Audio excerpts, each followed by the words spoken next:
Une personne sans référence, un bon matin devient une légende. Namesana nangate koyeba nae. Les courtes prières en public et les résultats sont magnifiques. C'est qu'elle est nanga koumenana aussi. Il m'appelait, je le sais, Likabwezo pela katinanga. Namituni pona nini ezo umela. Je vous salue dans le nom précieux de notre Seigneur Jésus-Christ. Tel que vous le savez, il est mort pour nous à la croix. Il fait beaucoup de grandes choses dans nos vies et c'est lui qui nous accorde ses dons de la vie et raison pour laquelle nous sommes là.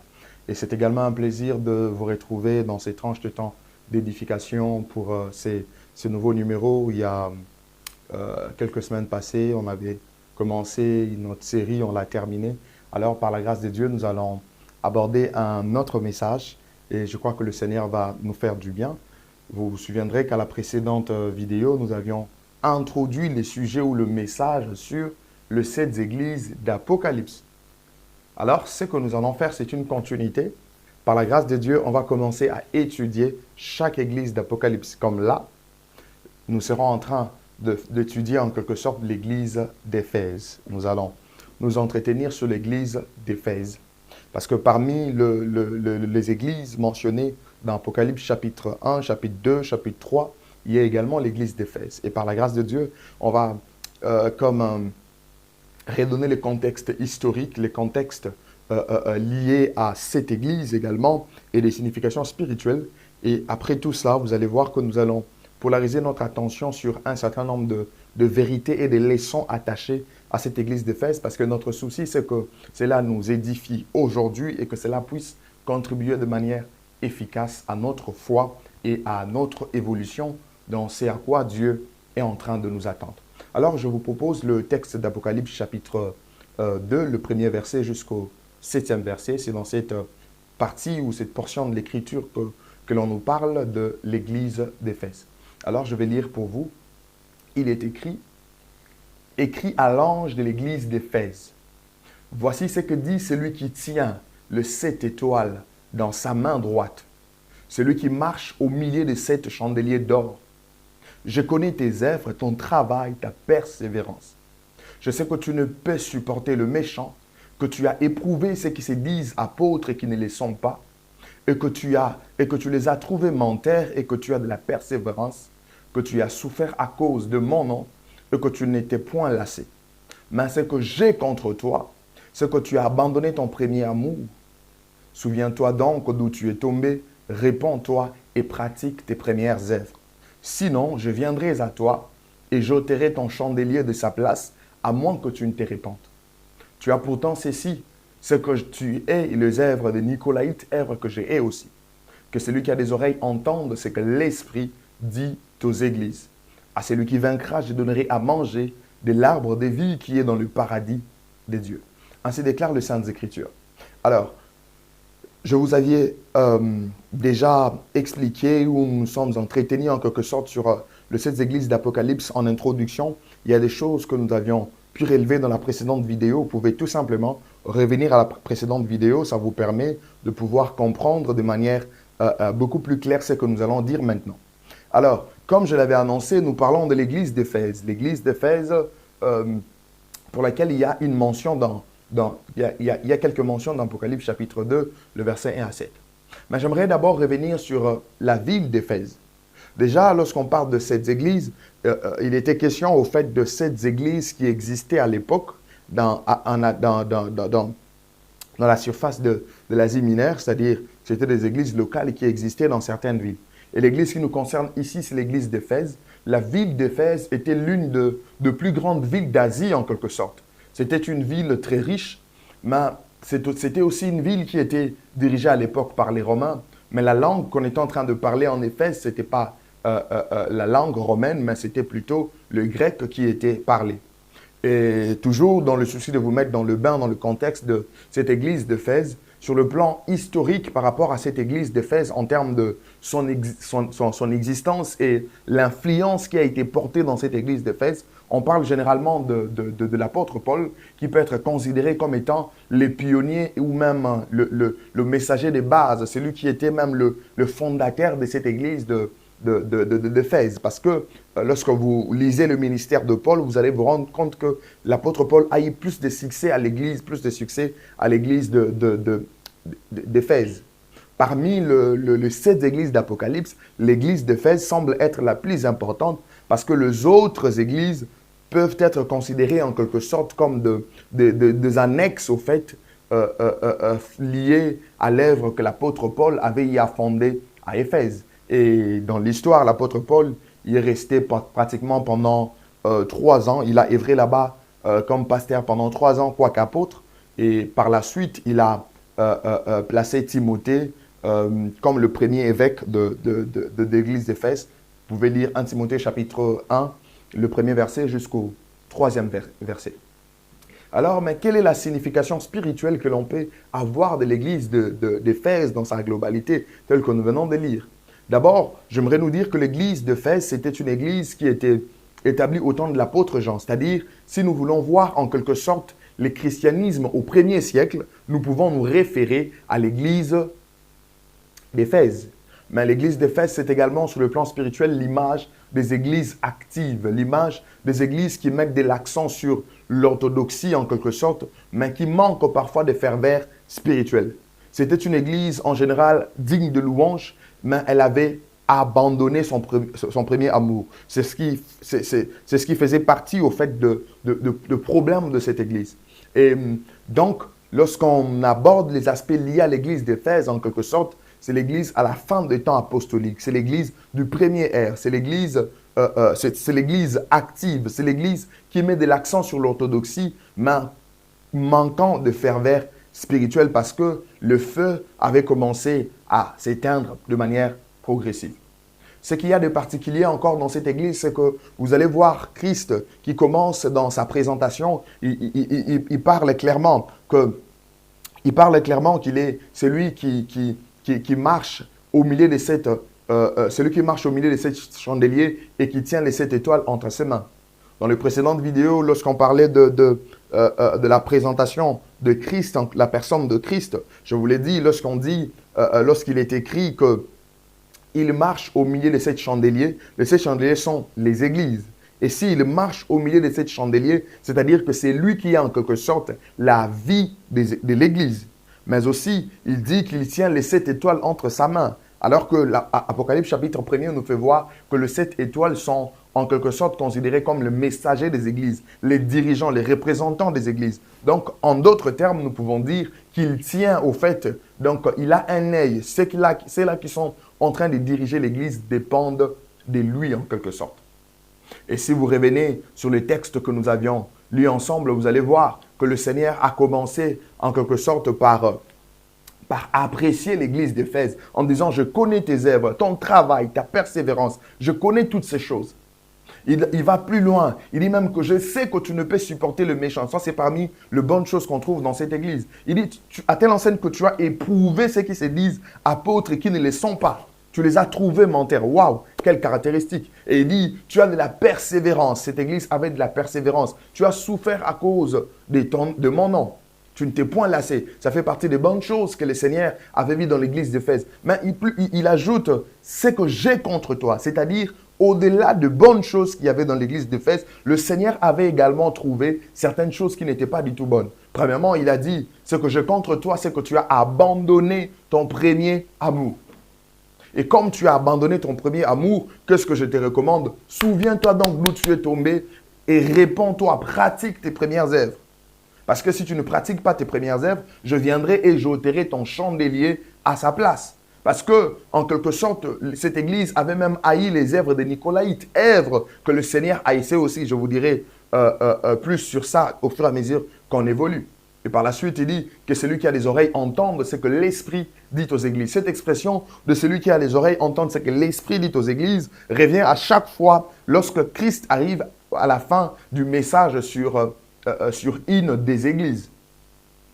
Alors, Ça, c'était tout simplement pour nous rappeler en quelque sorte et nous mettre en contexte. Alors, sans plus tarder, je vais commencer à partager avec vous un certain nombre de vérités, un certain nombre de choses que nous tirons effectivement dans ce que le Seigneur est en train d'adresser comme message à l'église d'Éphèse. Premièrement, j'aimerais nous dire ceci. Dieu connaît nos bonnes œuvres, notre travail et notre persévérance. Tel qu'il est écrit dans Apocalypse chapitre 2, le verset 2, en parlant de l'église d'Éphèse, il dit « Je connais ton travail. Je connais ta persévérance. » Bien-aimés, j'aimerais vous dire que c'est une leçon que nous tirons. Dieu connaît notre travail. Dieu connaît nos bonnes œuvres. Dieu connaît notre persévérance. Toutes ces choses que nous avons l'habitude de faire pour lui, il le connaît. Il commence par rassurer en disant « Je connais, je connais ». Ce que j'aime avec le Seigneur, c'est que avant de voir le mal qu'il y a en toi, il commence par apprécier ce qu'il y a de mieux en toi. Quel caractère d'un leader. Pendant plus de 40 ans, depuis la fondation de cette église, elle était restée fidèle au Seigneur malgré les difficultés et les persécutions que cette église avait rencontrées. Et le Seigneur est en train d'encourager cela. D'encourager cela. Pourquoi? Parce qu'il dit « je connais ». S'il dit « je connais tes bonnes œuvres », c'est-à-dire qu'il y a un prix pour tes bonnes œuvres. Mais toujours dans cette histoire de cette église qui avait commencé avec un zèle très fort, ces zèles avaient connu des régressions. C'est là maintenant que je vais à ma deuxième vérité. Une église mature doit être à mesure d'éprouver et de démasquer le faux ministre de Dieu. Une église mature doit être à mesure d'éprouver et de démasquer le faux ministre de Dieu. Parlant de l'église d'Éphèse, dans les bonnes choses qui étaient liées à cette église, il a dit clairement que tu as éprouvé ceux qui se disent apôtres et qui ne le sont pas, et tu les as trouvés menteurs. J'aime ce que la version Parole vivante mentionne sur ce deuxième verset d'Apocalypse chapitre 2. Il dit, je sais parfaitement tout ce que tu as fait. Je connais ta conduite, tes œuvres, tes travaux, ta peine et ton endurance. Je n'ignore ni tes fatigues, ni la patience dont tu fais preuve. Je sais aussi que tu ne peux souffrir les agissements de méchants. Tu as mis à l'épreuve ceux qui prétendent apôtres sans l'être et tu les as convaincus de mensonges. Tu as démasqué leur imposture. Waouh! Quelle église! J'aimerais nous dire et le rappeler encore qu'une église mature doit être capable d'éprouver et de démasquer le faux ministre de Dieu. Il y avait de faux apôtres à Éphèse, mais cette église avait atteint une dimension où elle pouvait détecter et faire la démarcation entre le faux et le vrai. Et l'église d'Éphèse ne s'est pas limitée là. L'église d'Éphèse est allée jusqu'au niveau de convaincre les faux qui sont dans le faux. Waouh! Ce discernement est très important, et surtout dans ces temps du soir. Pour nous qui vivons à cette époque où il y a une multiplication de faux ministres de Dieu, une multiplication de faux prophètes, une multiplication de faux apôtres. C'est comme ça que dans Matthieu chapitre 7, le verset 15, à partir du verset 15, Christ le dit clairement, « Gardez-vous de faux prophètes. Ils viennent à vous en vêtements de brebis, mais au-dedans, ce sont de loups ravisseurs. » Il faudrait que l'Église puisse atteindre cette dimension, cette capacité de pouvoir démasquer le faux, détecter le faux. Ça, c'est très important et c'est quelque chose que l'Église doit chercher. Parce qu'à cette époque où nous sommes, il y a une prolifération de faux. Et l'Église doit avoir cette dimension comme celle d'Éphèse.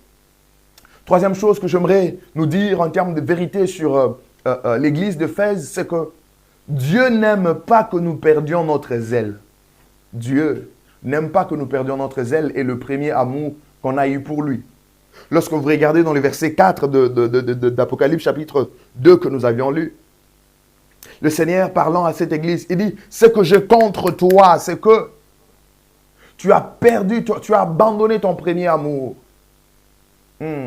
L'église d'Éphèse avait abandonné en quelque sorte son zèle. Son zèle avait baissé malgré le fait de rester fidèle dans la doctrine.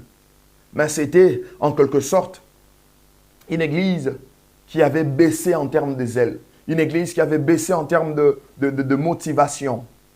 Et Christ est en train de reprocher cela à l'église d'Éphèse, comme il peut le reprocher également à plusieurs.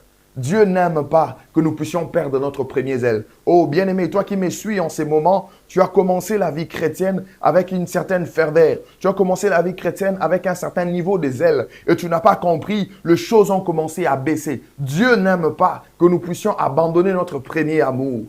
Dieu n'aime pas que nous puissions abandonner notre première motivation. C'est comme ça, Église d'aujourd'hui, nous devons faire attention. Dieu attend de nous de la constance dans notre zèle. Dieu attend de nous de la motivation et de l'endurance dans notre zèle. N'oubliez pas non plus que le zèle est même considéré comme étant une arme dans le combat spirituel. Confère Éphésiens chapitre 6, le verset 15.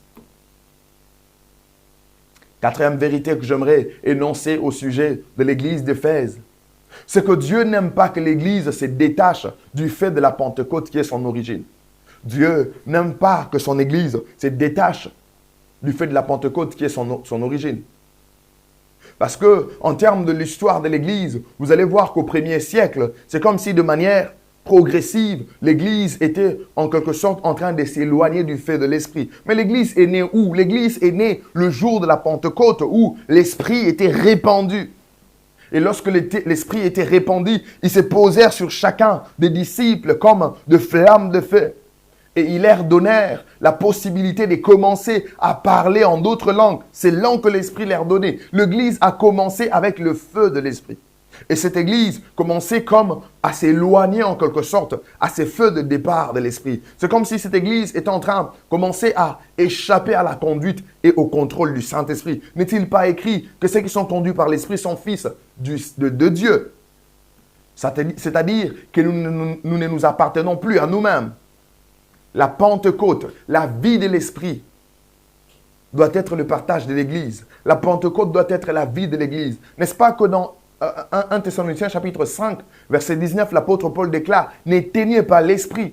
J'aime en quelque sorte ce qu'Alfred Cohen dit sur le même texte. Il dit « N'entravez pas l'action de l'esprit et ne l'empêchez pas de vous éclairer. Ne laissez pas son feu s'éteindre en vous. » En quelque sorte, dans l'église d'Éphèse, l'église commençait à laisser le feu de l'esprit s'éteindre en elle.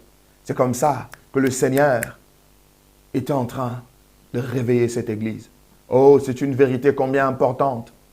Dieu n'aime pas que l'Église se détache du feu de la Pentecôte qui est son origine. Dieu n'aime pas que nous puissions nous détacher au feu de l'Esprit. Il n'aime pas que nous puissions échapper à la conduite de l'Esprit. Cinquième vérité autour de l'Église d'Éphèse. Après être tombé, Dieu préconise toujours la repentance sincère. Après être tombé, Dieu préconise toujours une repentance sincère. Confère le verset 5 d'Apocalypse chapitre 2. Le Seigneur dit clairement, après avoir reproché cette église, il dit, souviens-toi donc d'où tu es tombé et répands-toi. C'est tout simplement parce que notre Dieu donne la possibilité à ceux qui pêchent de revenir à lui. Oh, un Dieu plein de bonté, plein de compassion. N'est-il pas écrit dans 1 Jean chapitre 1, le verset 9, que si nous confessons nos péchés, il est fidèle et juste pour nous les pardonner et nous purifier de toute iniquité. Bien-aimés, j'aimerais vous dire, oui, vous pouvez être dans une situation où le Seigneur vous reproche certaines choses que vous aviez commises. Mais le Seigneur, en vous reprochant ces choses, il ne veut pas que vous alliez loin de lui. Il vous lance tout simplement l'appel pour vous dire, ok, arrête avec ce que vous êtes en train de faire, repentez-vous et vous allez marcher de nouveau avec moi et je pardonnerai vos péchés. Sixième vérité, par défaut de repentance, Dieu peut nous sanctionner sévèrement. Par défaut de repentance, Dieu peut nous sanctionner sévèrement. C'est-à-dire lorsque vous êtes enfant de Dieu, vous tombez dans le péché et que vous refusez de vous repentir et de revenir sur le droit chemin, Dieu peut vous frapper. Dieu peut vous sanctionner sévèrement. Il a dit à l'église d'Éphèse, « Répands-toi, sinon je viendrai à toi et j'ôterai les chandeliers que tu as. » L'église d'Éphèse, en quelque sorte, lorsque le Seigneur est en train de dire que j'ôterai les chandeliers de sa place, il est en train de menacer de disparition l'église d'Éphèse. C'est-à-dire, si vous continuez avec cette allure, vous risquez de disparaître. Pourquoi Dieu est en train de menacer l'église d'Éphèse dans ce sens? C'est à cause de son amour paternel. Car c'est à cause de son amour paternel qu'il nous châtie. N'est-il pas écrit dans les Saintes Écritures, Hébreux chapitre 12, verset 6, « Car le Seigneur châtie celui qui l'aime, et il frappe de la verge tout ce qu'il reconnaît pour ses fils. » Lorsque Dieu te reconnaît pour son fils, et que tu ne te conduis plus comme il se doit, il va te châtier. Dieu est toujours bon, même avec un fouet à la main. C'est une vérité autour de l'église d'Éphèse. C'est une bonne chose pour l'église d'haïr ce que Dieu est aussi. C'est une très bonne chose pour l'église de manifester de la haine contre les choses que Dieu n'aime pas. Parce qu'au sujet de l'église d'Éphèse, le Seigneur dit, tu es les œuvres de Nicolaïtes, œuvres que j'ai et aussi. Parce qu'en quelque sorte, lorsqu'on parle des œuvres de Nicolaïtes, on pouvait considérer ces œuvres de Nicolaïtes en quelque sorte comme étant une certaine manière de faire les choses contraires à Dieu.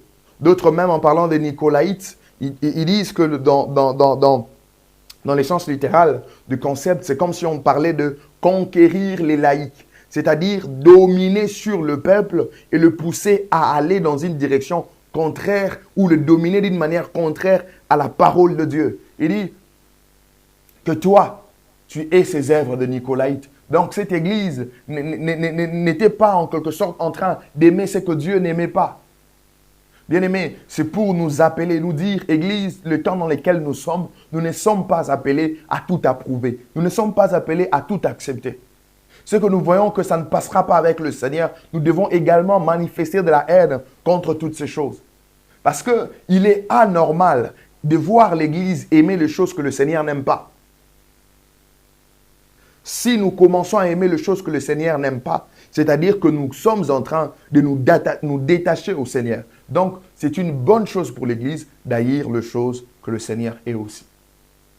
Huitième vérité, toujours autour de l'Église d'Éphèse, c'est que l'Église locale ne devrait pas être dirigée d'une manière absolument contraire à la parole de Dieu. L'Église ne devrait pas être dirigée, une église locale ne peut pas être dirigée d'une manière contraire à la parole de Dieu.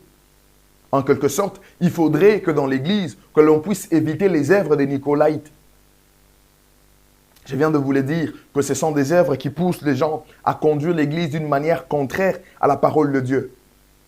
Gare aux leaders qui sont en train de conduire le peuple à la perdition. Gare aux leaders qui sont en train de conduire le peuple d'une manière contraire à la parole de Dieu. Dieu vous a placé au-dessus d'une église. Dieu vous a donné la fonction de responsable. Et que vous allez à la contraire, vous allez dans une direction contraire à la parole de Dieu. Le Seigneur est en train de vous voir. Ce n'est pas en vain qu'il s'est présenté à l'église d'Éphèse comme étant celui qui marche au milieu des chandeliers et qui tient les 7 étoiles entre ses mains. Les bien vérités au sujet de l'église d'Éphèse. Il n'est pas bon de pervertir la grâce de Dieu en poussant les gens dans une liberté excessive. Parce qu'en parlant de la doctrine des Nicolaïtes, une autre forme en quelque sorte de la doctrine des Nicolaïtes ou des œuvres des Nicolaïtes à ce stade, parce que c'est plus tard que les œuvres des Nicolaïtes vont devenir la doctrine des Nicolaïtes. Ici, dans l'église d'Éphèse, on parle encore des œuvres. Donc, une autre façon de comprendre ça, c'est que les œuvres de Nicolaïtes poussent les gens à vivre dans une certaine liberté excessive, en quelque sorte. Alors, il n'est pas bon de pervertir la grâce de Dieu en poussant les gens dans une liberté excessive. Le message de la grâce ne doit pas pousser aux gens à vivre dans le péché ou à vivre dans une liberté excessive. Vous pouvez lire Romains chapitre 6, versets 13 à 15. Vous pouvez également lire Galates chapitre 5, verset 13. Il est clairement dit, « Frères, vous avez été appelés à la liberté. Seulement, ne faites pas de cette liberté un prétexte de vivre selon la chair, mais rendez-vous par la charité, serviteurs les uns des autres. » J'aime ce que Tite dit dans le chapitre 2, à partir du verset 11. Il est écrit, « Car la grâce de Dieu, source de salut pour tous les hommes, a été manifestée. Elle nous enseigne à renoncer à l'impiété et au convoitisme mondaine et à vivre dans les siècles présents selon la sagesse, la justice et la piété. » Vous pouvez continuer le verset. Mais la grâce de Dieu pousse les hommes ou nous enseigne à renoncer en quelque sorte à l'impiété et aux convoitises mondaines. C'est-à-dire que la grâce nous enseigne en quelque sorte à vivre dans la sanctification. Alors, nous ne devrons pas pousser les gens, nous ne devons pas vivre dans une certaine liberté excessive. N'est-il pas écrit que tout m'est permis, mais tout n'est pas utile? Deuxième vérité au sujet de l'église d'Éphèse, c'est que l'église sur la terre doit être sensible à la voix du Saint-Esprit pour écouter ce qu'il dit. L'église doit être sensible à la voix du Saint-Esprit. Pour terminer le message de l'église d'Éphèse, Christ a dit clairement que celui qui a des oreilles entende ce que l'Esprit dit aux églises. C'est une manière d'interpeller ceux de l'église pour dire que vous devez être sensible à ce que l'Esprit dit. L'église doit parler le même langage avec le Saint-Esprit. Tel qu'il est écrit dans Apocalypse chapitre 22, le verset 17. Et l'Esprit et l'épouse disent « Viens ». L'église doit parler le même langage avec le Saint-Esprit. L'église doit écouter ce que l'Esprit est en train de dire. Nous sommes dans la nouvelle alliance. Dans l'ancienne alliance, on disait « Ainsi parle l'Éternel ». Lorsque Christ est venu, avant que la nouvelle alliance commence effectivement, lui-même disait « En vérité, je vous l'ai dit ». Mais alors qu'il est parti, on commence à dire « Ainsi parle le Saint-Esprit », tel qu'Agabis pouvait le dire l'autre fois dans sa prophétie. C'est le Saint-Esprit à qui nous devons être sensibles et que nous devons écouter. Dernière vérité sur l'église d'Éphèse, c'est qu'une église qui n'écoute pas la voix du Saint-Esprit est déjà perdue. Lorsqu'une église n'écoute pas la voix du Saint-Esprit, cette église est perdue.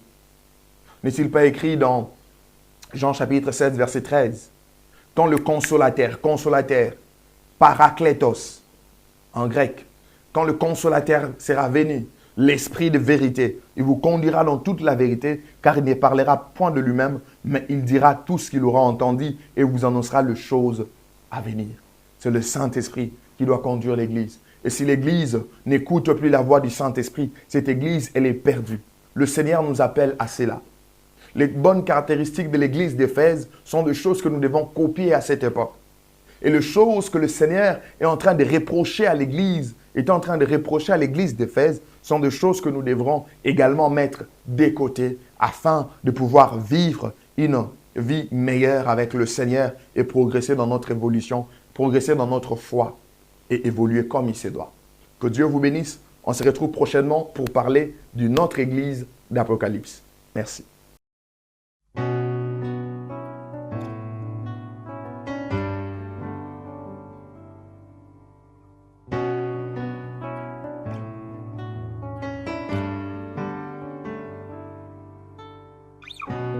Une personne sans référence, un bon matin devient une légende. Namesana nangate koyebanae. Les courtes prières en public et les résultats sont magnifiques. C'est que les nanga kogumenana losi. Il m'appelait, je le sais. Likabwezo pela katinanga na mituni pona nini ezo umela